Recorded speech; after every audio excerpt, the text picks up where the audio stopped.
In this video I want to talk about two ways of working that I used really a lot when I was learning to play jazz, and I'm still using to add new material to my vocabulary. And I find that they're also a great way to develop your own taste and have a clear idea about what you sound like and what your personal interpretation of jazz is. Hi everybody, my name is Larsen. Thinking back, I realized that I've spent quite a lot of time analyzing and composing while I was practicing. So that might sound a bit dry because it sounds like I'm not even playing guitar if I'm analyzing and composing, but that's not necessarily true. I think I do most of my composing, for instance, with the guitar in hand and really just trying to play because that's where you need it. The idea is that if you're trying to learn something new, so if you're trying to learn a new lick or using a new scale or arpeggio, then it makes sense to really slow things down and figure out how to really use it so that you give your ear time to listen to what is going on and you're not just trying to play it over a blues or another chord progression, and if it doesn't work then it's over so fast that you can't really figure out what's going on.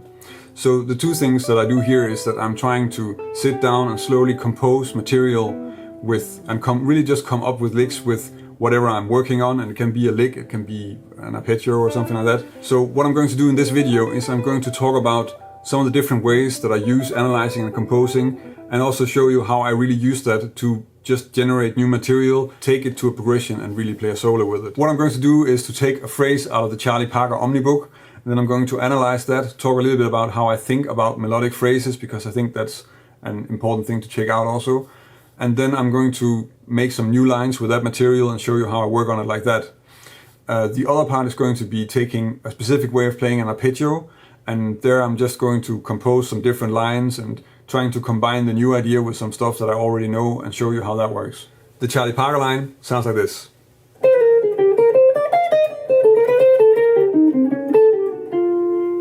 So here I'm adding the F at the end, even though it's not in the sheet music the way I've cut it out of the Omnibook, because it's clearly resolving to an F.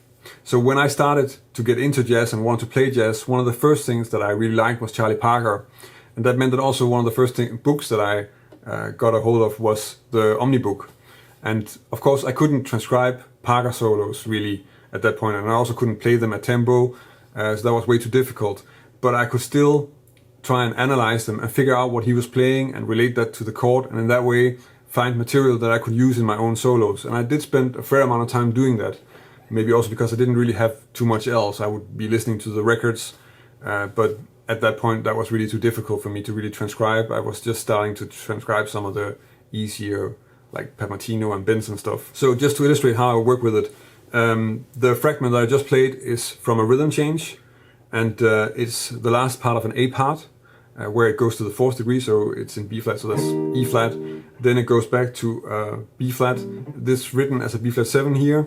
This is the Omnibook, so it's likely that it's actually wrong because there are really a lot of mistakes in the Omnibook. That's not so important right now, because what we're just doing is that we're taking out a phrase and trying to figure out what is going on and make our own phrases with it. And you can do that whether it's exactly what he plays or not. That doesn't necessarily matter for this process. The first part of it is on the E flat, where I'm starting, and it's a run, sort of chromatic passing note from C down to B flat. So with a B in between, so I'm playing it with legato, that's the easiest way to play that I think. Then further down the scale.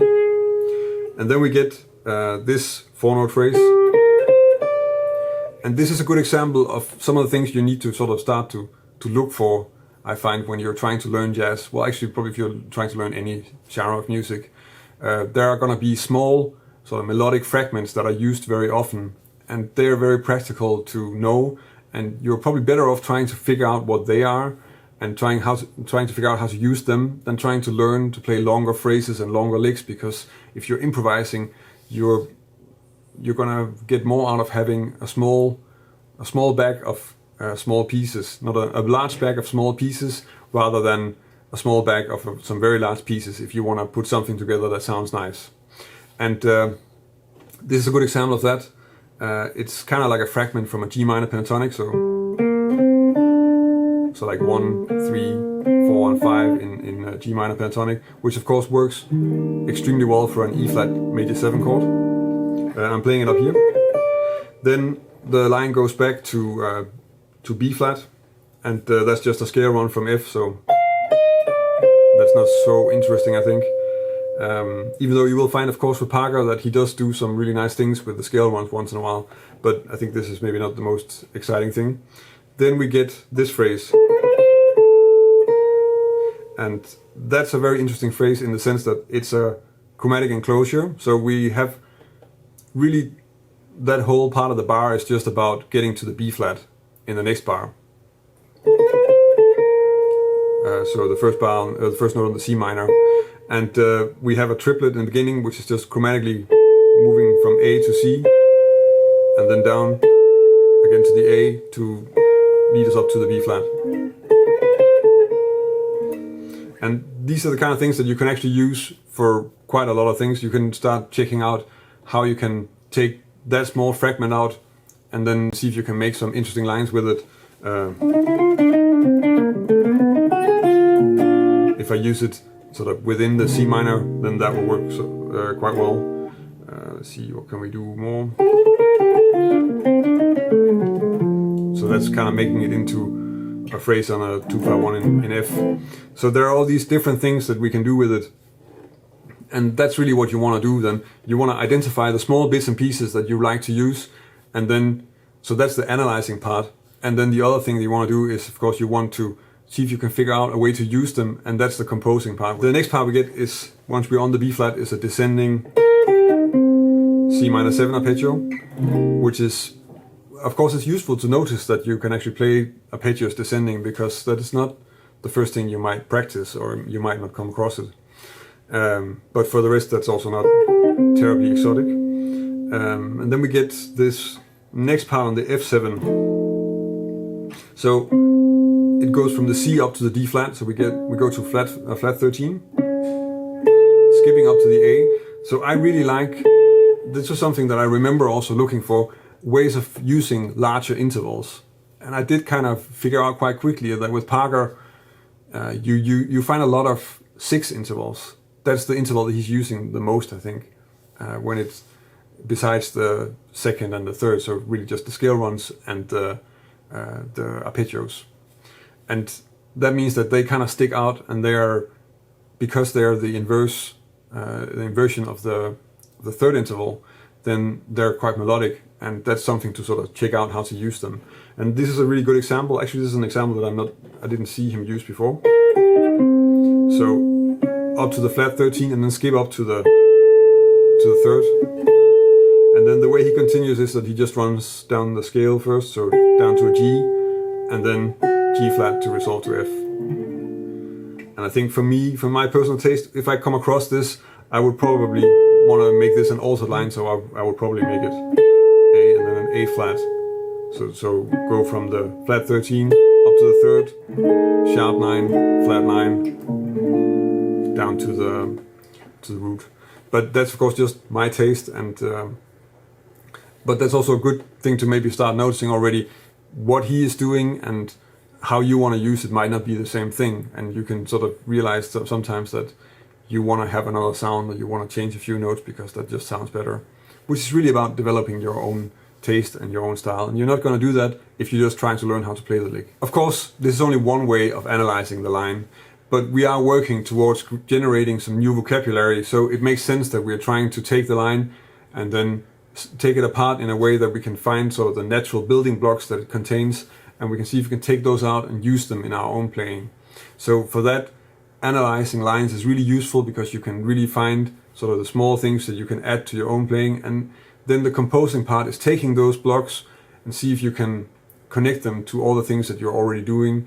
And you probably want to do that, well, if you can do it in time, that's of course nice, but probably in the beginning you just want to sit down and see, well, how can I come up with a line that works using this? So if I take the first part of this line, so that's going to be this part.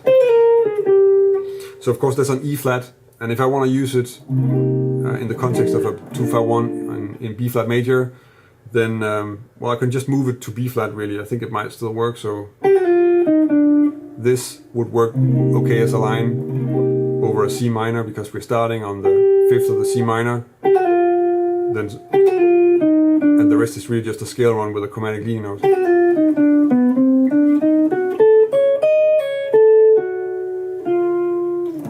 So in that way, I'm sort of just slowly adding this, or I'm playing it up here, of course, and then I'm going to an F7 altered, here, resolving to the F. So in that way, just sort of finding a way to see what kind of line I can make, just starting with this and figuring out, well, what's the next thing I hear?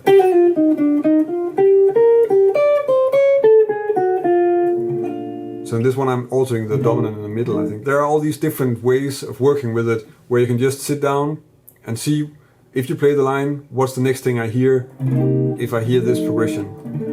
In the beginning you might want to write this down, because that gives you a way of just looking at it on paper and doing the same thing as what you did with the Parker lick, which is especially useful if you think it doesn't work, because then maybe you can figure out why it doesn't work and maybe you can change that.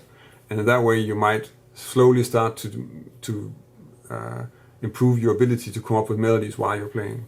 If you want to have more insight into how I think about lines like this and how I analyze them, then you should probably check out my Instagram account, because on there I publish licks weekly, and then there's no description of what is going on, and there's like a short discussion in the comments about what is going on, and then a day or two later I'll publish my own analysis of how I think about it when I wrote it, and that gives you a really good idea about how I think about different lines. And the stuff that sort of enters into it could be stuff like groupings, different arpeggios and closures and stuff like that. So if you want to have more of a vocabulary with that, then check out my Instagram account. There's a link in the description of this video. Besides being told that you have to check out transcriptions and transcribe solos yourself, you're probably also being told, when you're starting to play jazz, to learn all the diatonic arpeggios, learn your 2-5-1s in all keys and stuff like that. And sometimes it's just presented as that, so it's just sort of thrown out there and you don't really know what to do with it. And of course the thing you want to do with that is also the same thing as what you would do if you've learned a lick. You want to find a way to use it in your own playing. So that means that if you use composing to do that, then you take out one simple thing. If you're learning arpeggios, diatonic arpeggios, then take the arpeggio of the chord and see if you can come up with some lines with it in a modal setting, or on a 2-5-1, or in a turnaround, whatever you feel like working on, really. That's not so important, but it's more that you try to really use it and see how it is to make music with it. And the reason why I want to do it composing is just, again, to give your ear the time to really hear what's going on, and also to figure out how can I use it, what works, what doesn't work. And in the beginning, I think that's enough. Sometimes it could be nice to figure out why it doesn't work, but if you can't, then that's just the way it is. You just have to trust your instincts. And you also have to develop a taste. You have to develop an idea about what you like and what you don't like. So maybe you don't like one arpeggio. Of course, you want to try it out a few times before you decide, well, I don't like it, and I just want to play E minor pentatonic on everything. But at the same time, it's good to also have some taste involved in what's going on, and you have to trust your taste a bit as well. It's something that's lacking in a lot of people studying, because they think more about what is right and what is wrong from some sort of abstract rule set, rather than what they like and what they don't like. So if we take an example of this with the diatonic arpeggios, in the Charlie Parker lick we had this descending minor 7 arpeggio. We can maybe use that. I think I'll take the arpeggio from the 3rd of a chord instead. So if we take a 2-5-1 in F, and then the arpeggio from the 3rd of the G minor would be B flat major arpeggio. So that's the arpeggio, and we want to figure out a way to use that. And really, what you want to do with that is just try to compose a few different lines. So that's what I'm going to do now, and talk a little bit about how they're constructed. So what I'm doing is I'm trying to just play that arpeggio, see if I can make a line around it, and then I'm gonna evaluate that line. And as I mentioned before, like, it can be useful to write it down, but really I think most of the time I don't really write it down. I just try and notice what I think, really, and just consider it a composition, in that sense that I'm just trying to really hear what it sounds like and how I can use it. So if we take a 2-5-1 and start, let's just start with the arpeggio.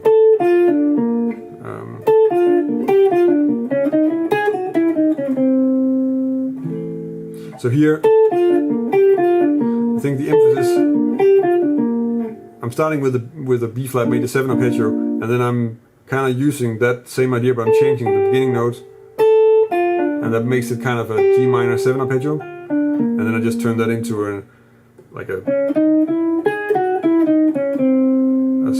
standard C7 alto line that I have in my vocabulary, I guess. So that's one way. Let's see if we can maybe try make a line that moves into it, so we don't start with the descending B flat major 7, but we play into it. So that could be something like this.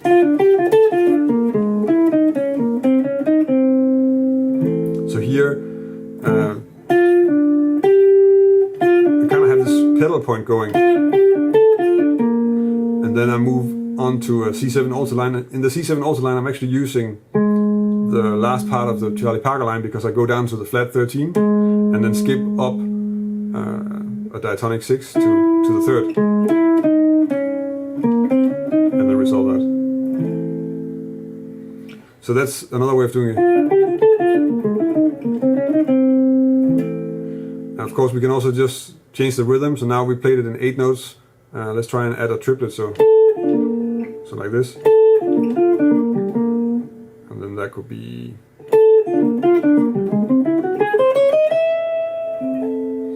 So here, I'm kind of repeating the idea after that. So after the triplet version of the B flat major 7, we get a G minor 7, but just as a normal 8 note, and then a C7 alto line coming out of an A flat 7 sharp 5 arpeggio, which is of course also a diatonic, well, not strictly diatonic, but it's an arpeggio in C7 also. We can also see if we can combine the line with the chromatic enclosure that was in the Parker line. So the original version of that was... Now I don't really want to target the B flat here, because I want to play the descending B flat major 7 arpeggio. So I want to target the A, and that means that I need to change the enclosure a little bit, which is a good thing to do with anything that you find. If you can mold it a bit and change it and see if you can come up with something else from it, then you've taken one idea and you've made it into another idea as well. And that's of course extremely useful if you want to have some more stuff in your vocabulary. So what I'm doing here is I'm aiming for that note. Well, we can just do this chromatic run anyway, and then this way of adding the enclosure to the B flat. So I'm running chromatically up to the B, from G to B flat, and then A flat, and then I'm resolving that to the 7th of the B flat major.